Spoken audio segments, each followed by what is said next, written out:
Hey, it's Drybear. And the Subnautica 2 drama just keeps continuing every single day. We have new news, a little bit of details on what this lawsuit might be about, some details on what the internal review process was from Krafton going over Subnautica 2, and some really juicy details as well on why this drama is happening. So we're gonna get caught up on everything that has happened over the last 24 hours for Subnautica 2 in this video. Let's begin with a super fast recap. I'm gonna do as fast as I can just because I know that this has been, like, the drama has been unfolding every couple hours for the last week or so, non-stop drama. So the very basic idea here is Subnautica 2 was expected to launch in early access this year, and it was kind of hinted that it was going to come out this summer. So we would normally be playing Subnautica 2 early access right now. However, we had radio silence for a couple months, nothing was going on, and then we woke up and three of the C-suite, the executive level members of Unknown Worlds, were ejected from the company, and everyone was freaking out. Then a couple days after that, one of the fired founders came out and said that it wasn't amicable, that he's upset about it, it's not super great. Then we had silence again. Then Krafton, the publisher that owns Unknown Worlds, they bought Unknown Worlds in 2021. They put out a hit piece basically saying that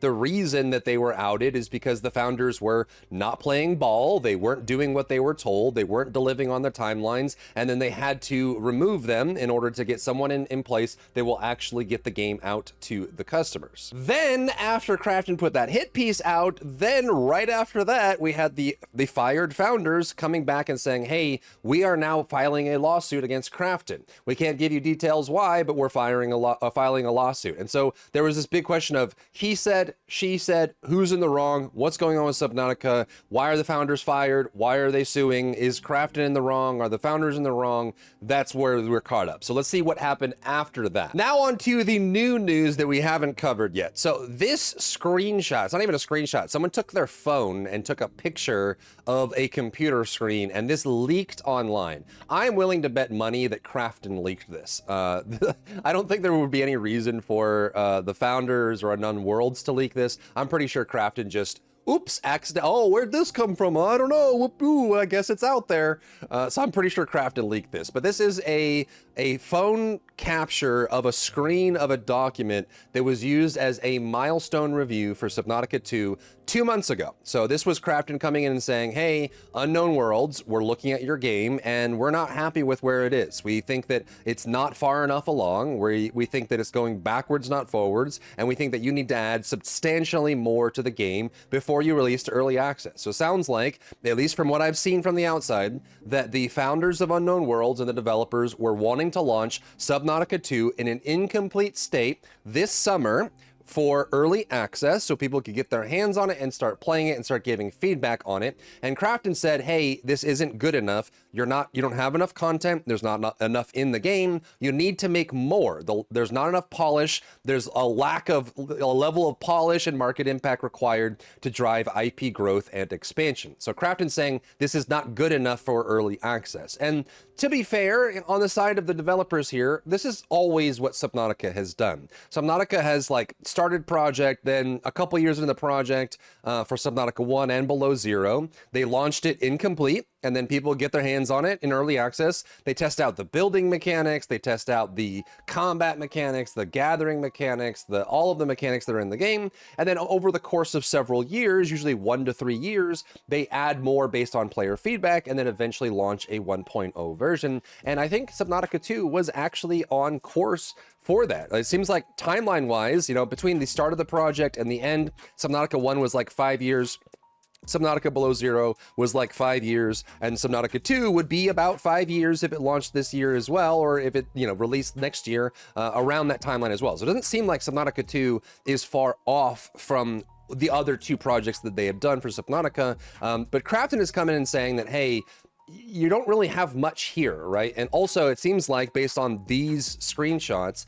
that the project had actually gone backwards, right? So they had 20-30% of the game done last year in 2024, and then in 2025 they had like 10% of the, they lost a biome, they lost a leviathan, some creatures were missing, some of the game, the story content was removed, and Unknown Worlds was saying, hey, we want to launch now in a very incomplete state and see what the players think. And Krafton was saying, no, this isn't good enough. You have to raise the bar in order to get this game out into the public if you want to keep growing the IP and get people interested in the game. You can even see by this screenshot, right, you have before and after, Krafton saying, add another region, add more creatures, add another Leviathan that's fully polished, add more biomods, add more mining and automation, add more farming systems, add more core gameplay, add online account integration, add 2 additional chapters to the story, like make the game a little bit more of a game before you kick it out to early access so that at least people have more to play with when they're jumping into it. And then Krafton goes on to say in this next screenshot that leaked, as a result, the scope and volume of content have been reduced or modified from the original plan, indicating the need to reassess the release timeline and roadmap. So basically, Krafton saying you promised this much content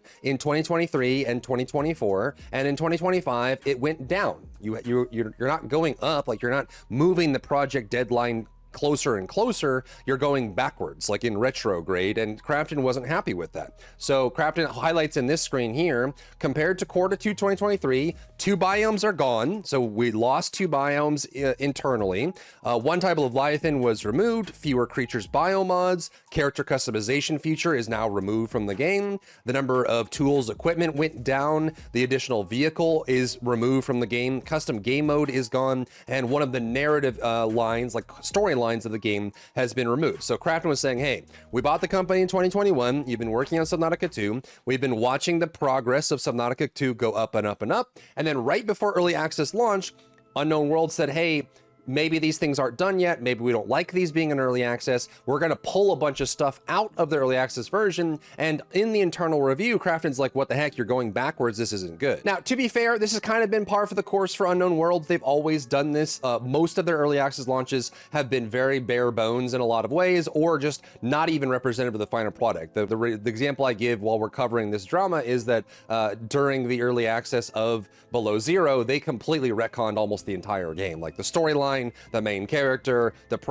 basically almost everything about Below Zero changed dramatically from the early access, the first version of early access, until 1.0 when Below Zero actually launched. So it seems like, Unknown Worlds was just doing the Unknown Worlds thing. And there was a lot of speculation of like, was this actually real? Was this an actual leak, or is this fake? You never know what you can trust, especially with AI and everything. So then Krafton comes out after this leaks and says, yep, that is true. The document that you have seen is accurate. So the 2 documents that we just saw from the phone screenshot, Krafton has confirmed officially that those are documents that Krafton had issued to Unknown World, saying you guys need to not go backwards in content, you have to go forwards in content, and that's what's going on, right? So Krafton says the document that has been circulated on social media and reported by various outlets is indeed part of an internal milestone review conducted as part of the Subnautica 2 project. Portions of it have leaked and are now being widely shared. And I'm willing to bet money that Krafton leaked it. Like, obviously Krafton was being painted as the evil villain. Everyone generally has a side against, big corporations, so they don't like, Krafton was getting slammed on a lot. So Krafton, to save face, probably accidentally leaked it. I'm guessing they did that because it's obviously in their favor. Obviously on the side of Unknown Worlds, it probably wouldn't be in their favor to leak it. So all signs point to Krafton being the ones to leak this document. Anyway, then they say, given the circumstances, Krafton has determined that transparent communication is necessary, so they decide to confirm the document. The process is, so milestone reviews are conducted regularly in collaboration with Krafton's creative studios across all projects. These reviews help assess development progress, define clear objectives, and ensure that each project aligns with Krafton's standards in both creativity and quality. And this process is central to their process. Like, this is how they do things. They like to check in with the teams that they own, making sure they're making steady progress, and they're going to work towards a release, which is essentially what a producer/publisher role does. They make sure that, hey, kick the can down the road, like actually get the bird out of the nest, stop messing around, and ship the damn thing. And that's honestly, that's the mentality you're going to get from a very good producer or a publisher, saying, hey, stop messing around and release the damn game. Now, following that, we did get a confirmation that the lawsuit that's being filed against Krafton is for breach of contract. They didn't give us any details as to what that is, and honestly, we shouldn't expect any more details.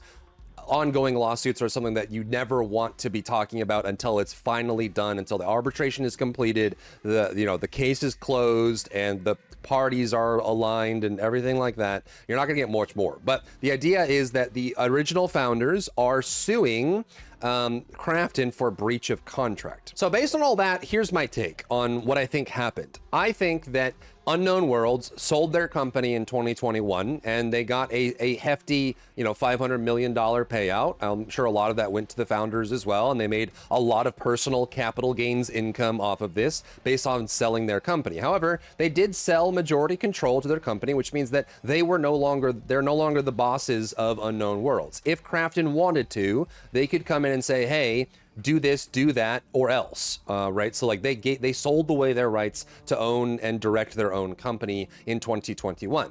So Unknown Worlds, it seemed like they were just doing what Unknown Worlds does. It doesn't seem like Subnautica 2, based on the internal reviews and the progress, was any different than Subnautica 1 or Subnautica Below Zero or any of their other projects, that they like to do their creative process, get everything lined up, try to figure out what the game is going to be, then eventually get to like a very early version of the game, ship that in early access, get the players to put hands on it. Even if it's very basic, they can try out the building systems, they can test out the multiplayer and co-op, they can test out the vehicle and the Leviathan that's in there. And I think that most Subnautica fans would be happy with even just a 10% or 20% version of Subnautica 2 that didn't even have any story in it. They just want to swim around and build things and catch fish and fight Leviathans and whatever. Like, they just want to do that. And it sounds like Krafton came in right before early access and saw that Unknown Worlds had dialed back some of the content. Either Unknown Worlds decided that, some of the things that were in there they wanted to, remove or change in the future, or they felt like they didn't want to test that in the early version of the early access. For whatever reason, it seemed like Unknown Worlds was going to launch a summer early access of Subnautica 2, let people play around with it, and Krafton wasn't happy with the level of content that was in the game, especially compared to the amount of content that had already been developed internally over the last 2 years, right? Krafton saw, hey, you have all this other content, you have multiple biomes, you have all these tools and items, you have these Leviathans and creatures. Why are you pulling all of this out of early access right before you launch? Like, it seems like that would be a bad idea. That wouldn't be good for the game or the IP, and it would make it so that the game would be less successful. And Unknown Worlds probably, I'm guessing, said, no, this is how we always do things. This is how we're gonna do it. Shut up and deal with it. And it sounds like they just had a classic Homo sapien human fight of like, hey, we want to pull this stuff out. Krafton saying, no, put it in. And they just kind of butted heads. And it also sounds like that the two founders and the CEO for the company were saying, no, screw you. Subnautica is ours. We're going to do it the way we want to do it. And you can't do anything about it, except in reality, they can. Krafton owns the company. They are the bosses of anyone in Unknown Worlds. And so as they fought back and forth and the founders and creators were saying like, no, we're not going to do it. You can't tell us what to do. And that went on and on and on for months. Eventually Krafton said, fine, you guys are out. Goodbye. And we're going to bring in a CEO that's actually going to push this game along the way we want it to be pushed along. And, you could sit there and say that, this shouldn't be the way that it is. Let the creators do whatever they want. But at the end of the day, they sold control of their company. They don't own majority control. Krafton can tell them what to do. And Krafton was telling them what to do, and they were refusing to do it. And if they're non-compliant in a company that Krafton owns, Krafton eventually says, okay, fine. If that's what you want, you're out. We're going to find someone who's actually going to move this project along in a way that we think is viable. Now, that's not all. We had one of the high-ranking members of Krafton who had left 2 years ago. He has actually come out and made a statement based on this major drama as well. So let's go into that. So enters into Damian Lee. Damian Lee used to work at Krafton, and he was the head of the investment department. So basically, he was like the M&A, the merger acquisition, like the acquiring head of going around finding indie devs that Krafton could buy up and help support with their process, and identifying developers that are are doing good work, making great games, and making sure that the money that Krafton invests is worthwhile. So this is a great person to add a kind of like different lens to this whole situation. So Damien says, I understand that the recent dispute between Krafton and the founders of Unknown Worlds is concerning to some in the Blue Ocean Games. If you don't know Blue Ocean Games is a small group of indie developers. So basically this is like kind of like a Discord community or like a forum community of indie developers that come together. They talk about making their games, they give each other advice, and they help each other publish and jump through hoops with publishers. And, you know, he, I think, is the lead of it right now for Blue Ocean Games. So he's saying that, hey, this is mostly like to the Blue Ocean Games crew of like, hey, don't worry. I know like Krafton has a investor, like they are an investor in Blue Ocean Games for that standpoint. So I'm sure that the people that are working in Blue Ocean Games are saying, hey, Krafton has an investment in Blue Ocean Games. We're making indie games. Are they going to come in and start telling us how to make our games or try to shut us down or fire us from our own companies, whatever? So Damien's saying, no, don't worry. Krafton is a major investor in the fund for BOG. However, I want to clarify that indie devs in BOG are receiving funding from BOG, have no obligations to Krafton, and any capital we commit to founders in BOG is contractually secure. So he's just trying to calm the nerves of all the developers in Blue Ocean Games, saying, hey, I know Krafton's involved in this, but it's not going to be the same situation. Don't worry. Then he goes on to say that I would like to encourage people to reserve final judgment until more information about the dispute comes to light, which I think is the right approach. It sounds like that everyone's wrong here. Krafton's wrong, Charlie's wrong, Tim's wrong, like everybody's wrong, Unknown Worlds is wrong, everyone's wrong, and this is just a human drama situation where everyone has some part of the blame in this as well. And he's saying that, hey, just reserve judgment until we know what's going on. There appears to be pending litigation during which I might ask to testify. So he's saying that because he was part of Krafton, he's going to be involved in this lawsuit most likely, and he doesn't want to say anything outwardly that might, you know, incriminate him or put him in a really weird spot, right? So don't worry about that. I can confidently say that this is not a case of big corp screwing over a small helpless indie team. Now, color this however you want. This is someone from Krafton who's saying that Krafton is not the big bad evil here. So, you know, obviously the you know, it's Krafton saying Krafton's not a problem, but he's not there. So he's going to work at Krafton anymore. He's not obligated to protect Krafton here anymore. At its core, this dispute is between a public company and 3 founders, which is true, right? I think a lot of this is over the earnout. It could be that this breach of contract is actually that, you know, Krafton was saying, hey, if you're not going to release with the level of quality and content that we want in Subnautica 2 for early access, then we're not going to give you the bonus we promised, even though they were contractually obligated to give the bonus. And so the founders were saying, hey, you can't do that. You promised our bonus. Just because the content isn't what you want, you can't take away our payout. So maybe that's what the contractual argument is over. Also, people are saying that maybe Krafton delayed the game just so they wouldn't have to make the payout. That also is a big rumor that's going on right now. A lot of the hate seems to come from belief that postponing the game leaves the existing devs in a bad spot, and he's actually convinced that Krafton has already fixed the negative impact. There are rumors that Krafton has offered a $25 million bonus to the just the actual like the core dev team for Unknown Worlds. There's rumor that Krafton has already offered 25 million as a bonus to them for getting Subnautica 2 out the door and down the line. Now that the people that are refusing to do what Krafton tells them to do are gone, they're hoping that the core dev team is going to kick it up a notch, add more biomes, add more creatures, add more content, and do what Krafton tells them to do. Now, he's saying that calling Krafton greedy also doesn't hold water. If you know, look at how much they continue to fund indie founders, talking about like, you know, obviously someone who is head of Blue Ocean Games, the group of indie developers that gets funding from Krafton to keep making games. The leader of that is going to say that Krafton is not greedy because they keep funding indie developers, because he's part of that, right? Like he is part of the process of Krafton giving more indie developers money so they can keep making really cool games. And he also believes that the CEO of Krafton, Kim, himself was an indie dev for a while, so he knows what it's like.